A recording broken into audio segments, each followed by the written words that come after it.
Assalamualaikum warahmatullahi wabarakatuh. Nama Muhammad Ahya Rasidi, Waalaikumsalam. bertugas di SMP Negeri 4 Lemburaya, Kabupaten Morowali Utara.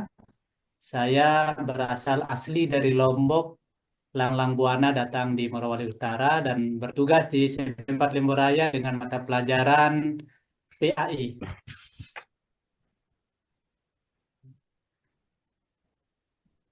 Oh, dari Lombok Bapak ya, Nusa Tenggara Barat. Iya Bu, Langlang Buana Oh, kemarin Bu. sudah lama berarti di Morowali. Oh iya, saya dari 2017 di Morowali, kemudian dapat tugas 2019 di Morowali Utara. Baik.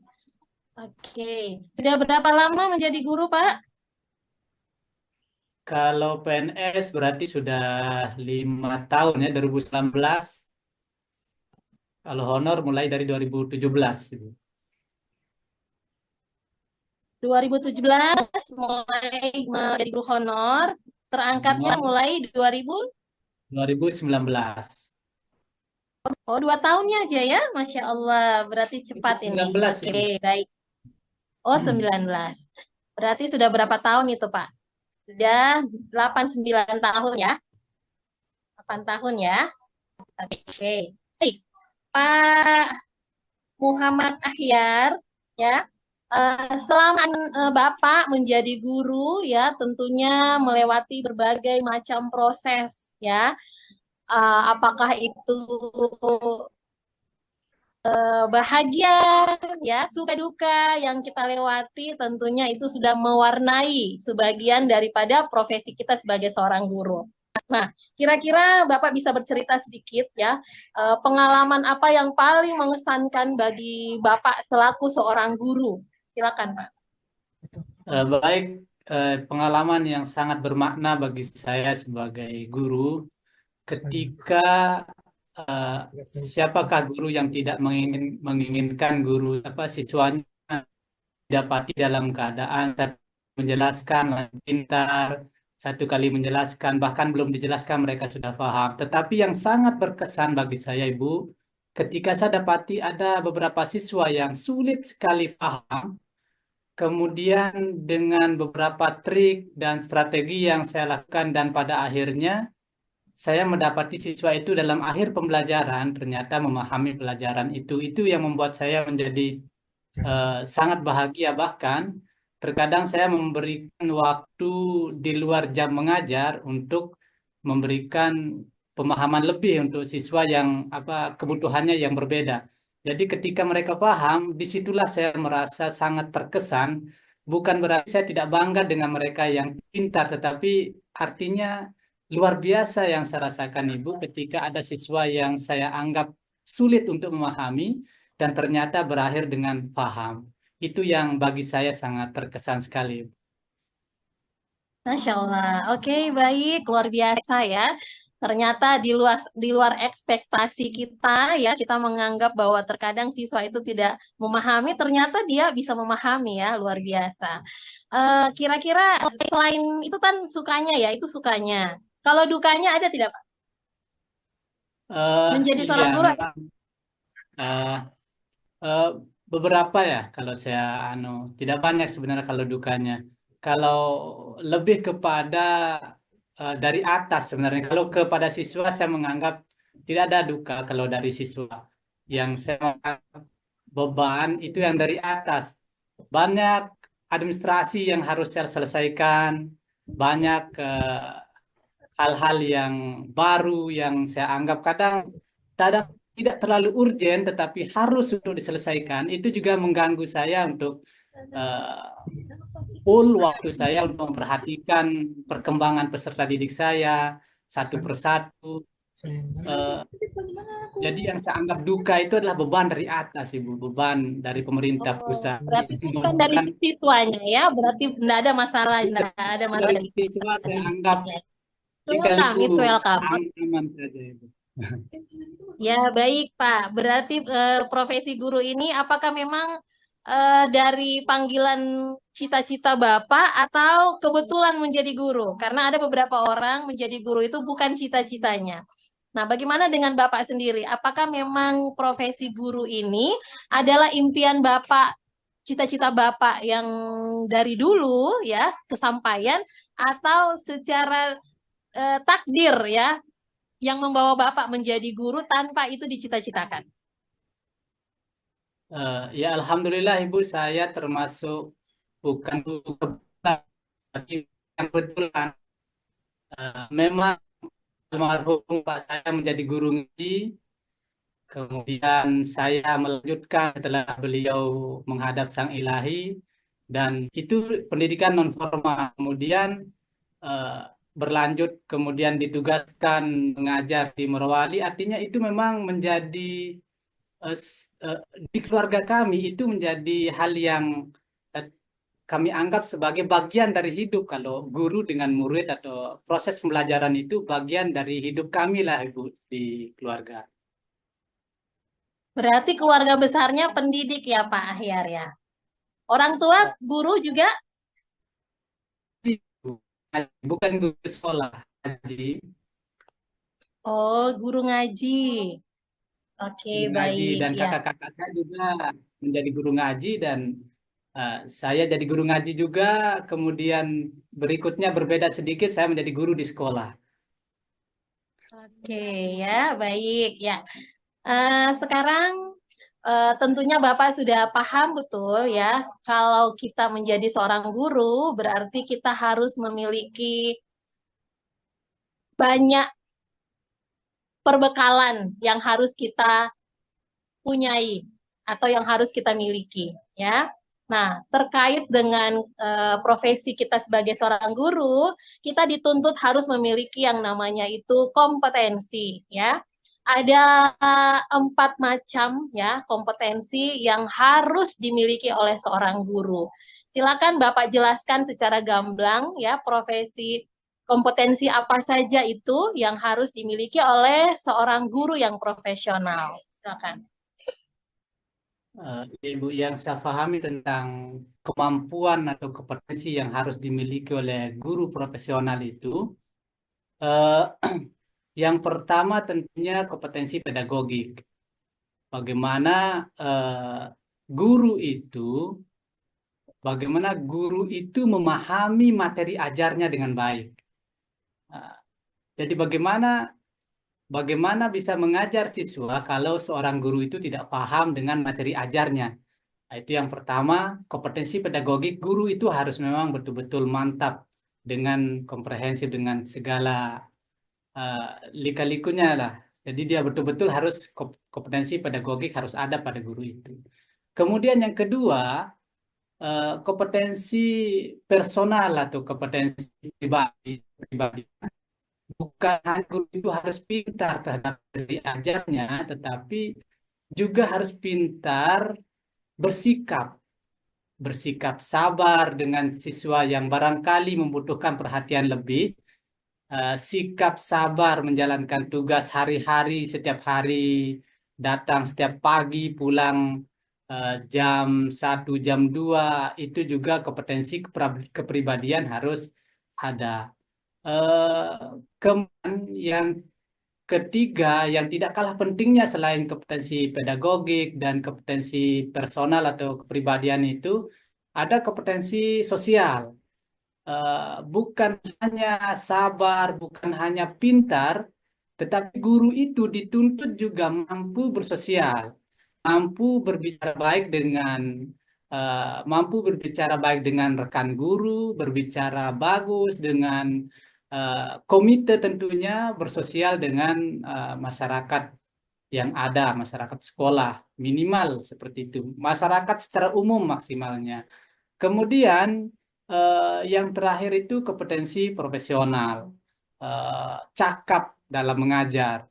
Eh, dulu itu siswa cukup dengan dijelaskan oleh guru, kemungkinan paham. Dulu itu cukup dengan metode ceramah, tetapi berkembang waktu, berkembang zaman, tidak hanya cukup dengan metode ceramah, bisa juga dengan metode-metode yang lain seperti metode diskusi, metode role playing misalnya, atau the power of two, dengan model-model pembelajaran yang lain. Jadi Ada 4 itu Ibu, kompetensi pedagogik, kompetensi kepribadian, kompetensi sosial, dan yang terakhir itu kompetensi profesional. Itu yang saya tahu Ibu, demikian. Baik, terima kasih Pak Ahyar. Luar biasa ya, jawabannya sangat bagus. Iya. The next ya. Eh, Selain tadi Bapak sudah menjelaskan secara bagus, secara gamblang tentang kompetensi yang harus dimiliki oleh guru yang profesional ya. Nah, sekarang terkait dengan kompetensi pedagogik, suaranya ini ya, saya. Saya pakai dua itu suaranya bergema ya? Eh, Tidak. iya, agak bergema Ibu. Mungkin dikurangi volume yang sebelah supaya tidak. Ya. Oke. Tahu saja ini deh.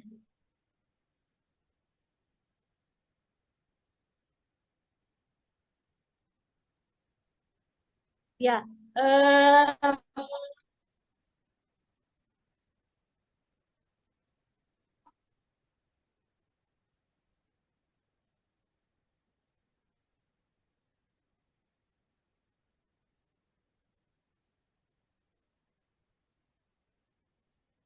halo? Halo? Aduh, suaranya ya. Ya, halo? Ya, halo? Bisa? Masih Eh, feedback? Masih feedback. Mungkin salah Ya. satu di off-kan volume laptopnya Ibu, mungkin bisa. Volume laptopnya bukan mic-nya, volume. Ya, Speaker kalau laptop. begini, halo? Halo? Bisa? Sudah? Nah, ya sudah berkurang Ibu. Oke, baik. Ya, lanjut ya Pak ya. Nah, terkait dengan kompetensi pedagogik ya, tentunya kita harus memiliki kemampuan ya dalam bidang pengetahuan atau akademik ya. Kita harus menguasai materi ya, teknik-teknik mengajar, metode-metode, strategi ya. Guru harus memiliki kemampuan di dalam mengajar dan juga di dalam berinteraksi dengan peserta didik kita di kelas. Nah, terkait dengan itu, tentunya Bapak harus menguasai yang namanya teori-teori belajar. Bisa dijelaskan kepada saya, teori-teori belajar apa saja yang harus dimiliki oleh seorang guru yang profesional? Silakan. Bisa, Pak? Ada berapa? Iya ya, iya Ibu. Ya, oke. Ada beberapa teori belajar yang pernah saya pelajari Ibu. Yang pertama namanya teori belajar kognitistik. Salah nama. Teori belajar apa? Ini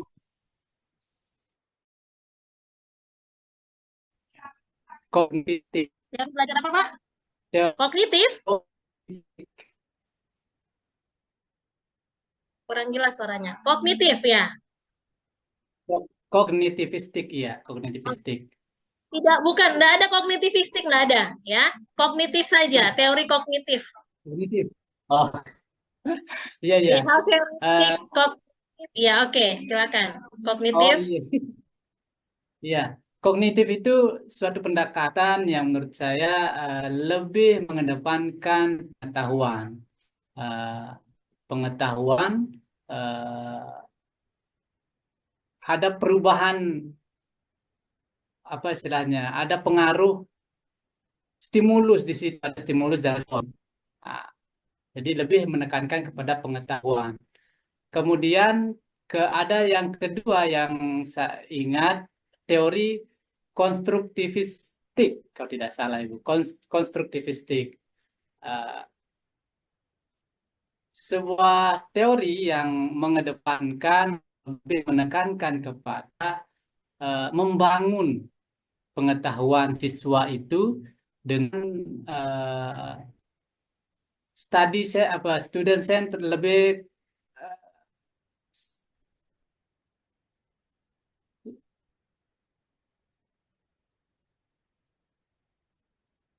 Gimana? ya, Ya. konstruktivistik itu siswa dibangun supaya lebih memahami materi pelajarannya dan pusatnya itu pada siswa. Pusatnya pada siswa. Kemudian yang ketiga, teori behavior. Teori behavior itu pembiasaan, lebih kepada pembiasaan. Ya, Pak. Behavioristik kalau dasar. Ya. Iya, teori behavioristik. Nah, itu lebih kepada pembiasaan. Kalau misalnya kita kaitkan kepada teori yang materi saya toleransi, eh, pembiasaannya itu bagaimana siswa menerima perbedaan pendapat antar temannya. Nah, jadi di situ di behavioristik. Yang keempat yang saya pelajari itu Ibu namanya teori humanistik. Ini karena siswa itu adalah manusia yang tentunya makhluk yang berbeda-beda, memiliki pengetahuan yang berbeda-beda, memiliki background yang berbeda-beda. Tentunya seorang guru memberi pelajaran manusia, artinya penempatan-penempatan khusus siswa ini. Dan yang sudah paham duluan, materinya akan sedikit berbeda mungkin dengan yang belum paham sama sekali. Ini nanti ke depan akan berkembang menjadi model pembelajaran diferensiasi. Jadi ada empat yang saya tahu Ibu, konstruktivistik, kemudian behavioristik, humanistik, dan yang pertama itu apa tadi namanya? Eh, Kognitif Kognitif. Kognitif, ya. ya. Ya, ada lagi sibernetik ya, Pak ya, pemrosesan informasi. Oh, iya. Apa itu? Sibernetik. Sibernetik. Ya, teori yang sekarang kita lagi gunakan di abad 21 ya, yaitu media eh, internet, pembelajaran lewat online, jejaring apa ini ya, seperti ini ketika berapa tahun ke belakang ya, mulai mulai gencar-gencarnya menggunakan internet ketika COVID kemarin ya, 2019. Ya. Sebenarnya viralnya nanti itu, tetapi sebelum itu sudah ada teori ini, cuman belum familiar untuk digunakan dalam proses pembelajaran. Ya baik, bagus ya. Eh, Bapak harus tahu juga ya tokoh-tokoh yang memprakarsai daripada teori-teori tersebut. Seperti teori behavioristik, itu banyak sekali tokoh-tokoh pakarnya yang concern di teori belajar behavioristik ya. Bisa disebutkan nama-namanya setiap teori ya, teori humanistik, teori behavioristik, teori kognitif, teori konstruktivistik ya, dan teori sibernetik ya. Kira-kira Bapak tahu Mohon maaf, Ibu, saya yang teori-teori itu. Eh, belum ya? ya, Ya, iya, padahal iya. banyak sekali ya tokoh-tokohnya ya. Sering Jadi harus Bapak. tertukar dengan anunya Ibu. Ya, kalau Sepak behavioristik itu kan ini, banyak. Ya, ada, ya saya sampaikan di sini ya, untuk yang lain juga bisa mendengarkan. Jadi kalau teori behavioristik itu ya mengandalkan tentang perubahan pada perilaku ya, bahwa belajar itu adalah adanya perubahan pada perilaku. Ya, lebih mementingkan proses daripada hasil, bahwa lingkungan lebih penting ya. Kemudian pemberian punishment dan reward itu juga sangat dijadikan prioritas di dalam proses pembelajarannya. Ketika siswa mendapatkan melakukan kesalahan, ya guru memberikan punishment, nah hukuman begitu. Ada pendidikannya. Sementara kalau dia melakukan uh, kebaikan-kebaikan ya, siswa berprestasi, siswa mampu menjawab dengan baik. Nah, kita seorang guru harus memberikan reward itu dari behavioristik. Kemudian tokoh-tokohnya yang terkenal itu banyak sekali ya. Ada Skinner, ada Pavlov, ada Thorndike ya. Kemudian ada 8 kurang lebih tokoh yang terkenal di situ ya. Ada Guthrie ya, Ivan Pavlov tadi, Skinner ya, Thorndike banyak ya. Kemudian kalau kognitif ya, Itu juga kognitif, banyak juga tokoh-tokohnya, ada Piaget, ada Brumer, ya, ada Ausubel.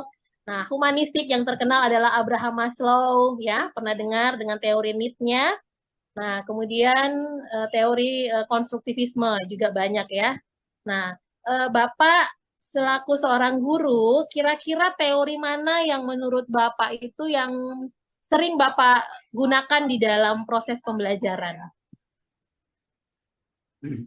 Kalau akhir-akhir ini, Bu, saya eh, lebih menekankan kepada teori humanistik yang yang yang berikutnya berkembang menjadi model pembelajaran diferensiasi.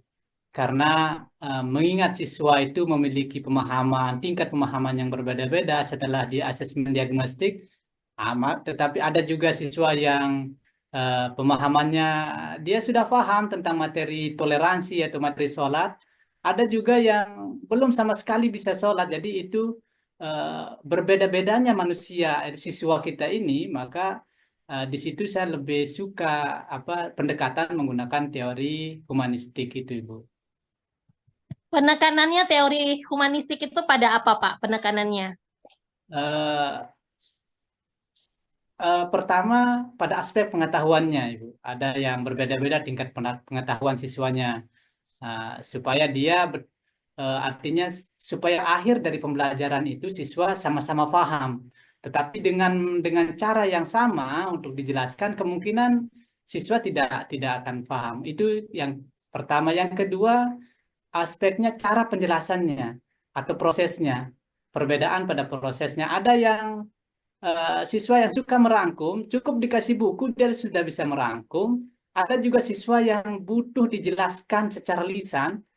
Ada juga siswa yang suka nonton, Ibu. Jadi, dengan beragamnya kesukaan minatnya siswa ini, sebagai guru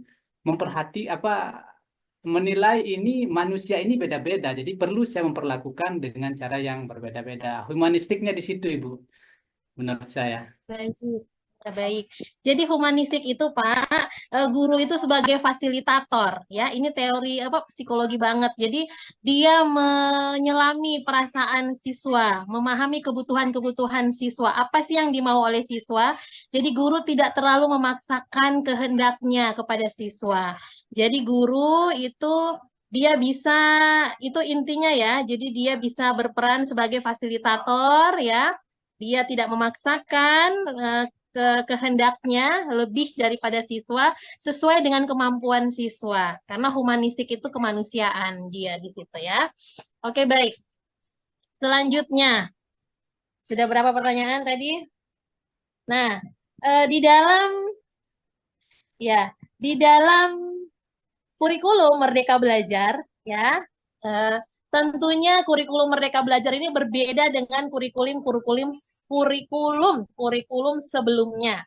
Seperti kurikulum K13, kurikulum KTSP, ya, kurikulum BPPS ya. Apa itu yang lama itu dulu ya.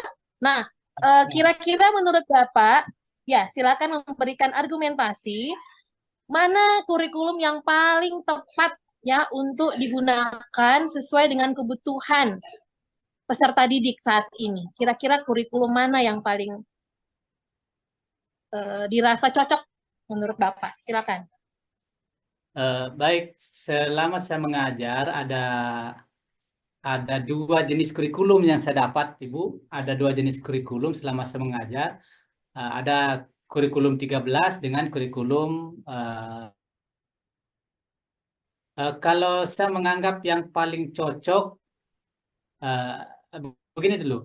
Ada sedikit titik lemahnya kurikulum 13. Bukan berarti semuanya salah. Sedikit saja titik lemahnya, yaitu terstruktur semua. Semua terstruktur rapi dari pusat sampai bawah itu kurikulum K13. Kemudian kurikulum Merdeka ini memberikan peluang berbeda untuk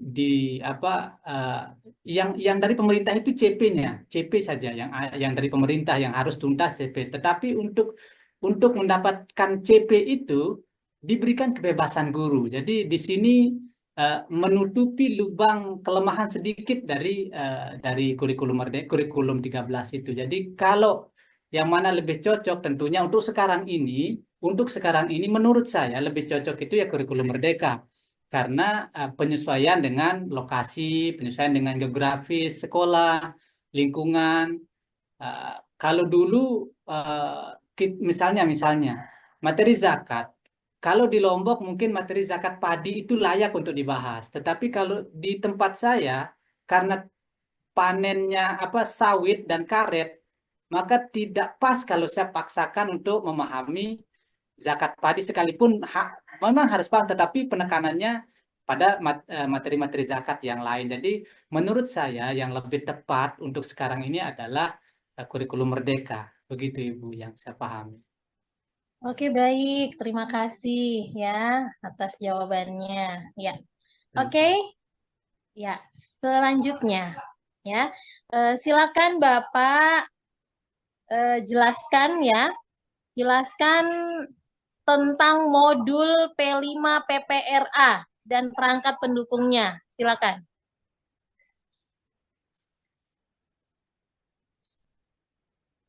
Ya, modul P5 PPRA ya itu bagaimana cara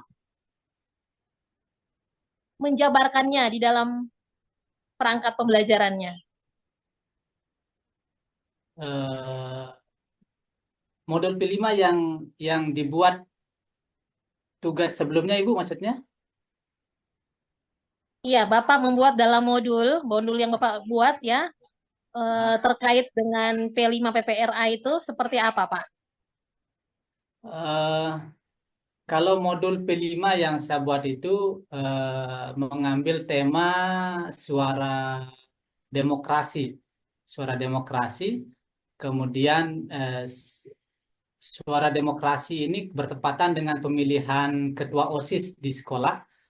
Nah, di situ bisa kita eh, mengembangkan dimensi dimensi beriman dan bertakwa. Kemudian artinya siswa nanti tidak gampang disogok-sogok untuk memilih misalnya. Nah, kemudian siswa juga untuk dimensi gotong royongnya, ah, dimensi P5-nya untuk gotong royong bersama-sama menyukseskan pemilihan ketua OSIS, ada yang jadi ketuanya, ada yang jadi ini untuk pemilihannya. Di situ juga dimensi gotong royong ada. Kemudian bernalar kritis juga di situ eh, untuk materi suara demokrasi ini perlu juga karena visi misi siswa itu beda-beda. Artinya ke depan nanti kalau dia sudah jadi masyarakat, mereka akan kritis melihat visi misi pemerintah, visi misi calon pemimpin yang ada. Jadi eh, se- di situ yang saya kembangkan itu adalah gotong royongnya, kemudian bernalar kritisnya, bergotong royongnya, juga masalah keberagamannya, Ibu. Keberagamannya artinya dia tidak memilih berdasarkan sukunya, siswa juga ditekankan tidak terikat memilih berdasarkan warna kulitnya, berdasarkan temannya, atau mungkin juga berdasarkan agamanya. Jadi betul-betul melihat kompetensi dari orang yang dipilih. Jadi ada gotong royong, apa tadi yang pertama itu dimensi beriman dan bertakwa, kemudian bernalar kritis, kemudian gotong royong, dan yang keempat itu yang saya tekankan yang nilai toleransi itu, toleransi. Oke, baik ya. Ya, oke. Sekarang Bapak silakan Bapak menjelaskan presentasi kurang lebih 3 menit saja ya tentang proposal PTK Bapak ya, mulai dari judul, latar belakang, rumusan masalah ya, kemudian kepada teori ya yang diambil, kemudian pada pembahasan sedikit. Silakan. Ya, baik. Judul yang saya eh, pertama dulu, setelah saya melihat masalah, kemudian saya menyimpulkan ada judul dengan judul efektivitas pendekatan pembelajaran TIPEK dalam peningkatan prestasi akademik siswa pada materi toleransi. Eh, Materi toleransi sangat penting untuk ditanamkan, untuk dikembangkan pada peserta didik SMP, karena eh, di tempat kami ada 3 agama, ada Katolik, ada Kristen, ada Muslim. Di sekolah sebelah ada juga yang beragama Hindu. Ini menjadi penting, ini sebenarnya menjadi kekayaan, tetapi bisa juga menjadi titik lemah untuk menjadi konflik. Maka perlu sebagai guru agama untuk memberikan pemahaman yang baik terhadap materi toleransi. Tetapi untuk mendapatkan siswa paham, karena saat ini zamannya sudah modern, jadi dan secara psikologis SMP sudah layak bisa mengoperasikan gadgetnya, maka pendekatan TIPEX sangat tepat untuk permasalahan eh, untuk mendapatkan nilai yang bagus atau pemahaman yang layak terhadap materi toleransi. Jadi saya menyimpulkan untuk mengambil judul efektivitas pendekatan pembelajaran TIPEX pada materi toleransi eh, SMP Negeri 4 Lembu Raya. Nah, itu latar belakangnya. Kemudian eh, saya berencana ke depan, kalau tidak tuntas satu siklus untuk meningkatkan pemahamannya siswa ini, maka saya akan lanjut kepada siklus kedua. Eh, Demikian pemaparan makalah tentang pemaparan judul latar belakang terkait materi toleransi dengan pendekatan TIPEX.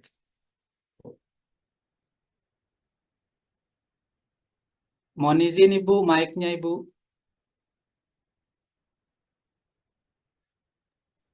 Oh ya, baik. Terima kasih Pak Ahyar. Selanjutnya, Bapak silakan ambil Al-Qur'annya. Ya, buka Al-Qur'an, Pak. Baca Sebentar. surat Al-Imran ayat 1 sampai ayat 5. Silakan. Sebentar, Ibu. Tolong sebentar. Nanti diingatkan saya setelah akhir daripada ujian komprehensif semuanya, sebelum kita closing, nanti kita foto bersama dengan menampilkan hasil tulisan Al-Qur'annya ya.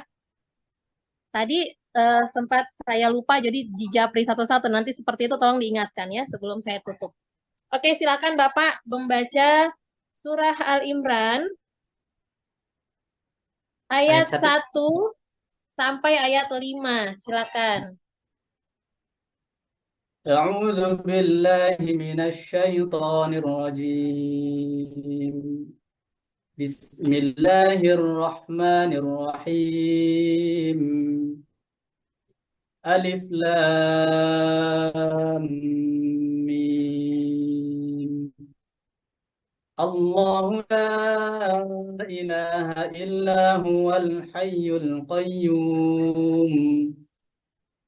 نزل عليك الكتاب بالحق مصدقا لما بين يديه وأنزل التوراة والإنجيل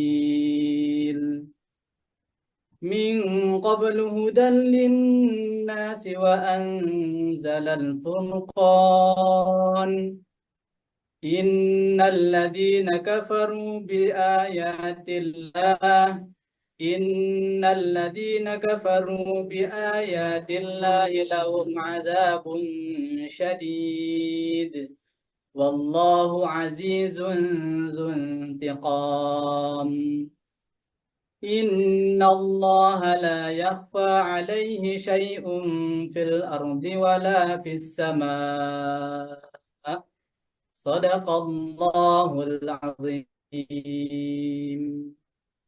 Ya, baik. Ya, oke.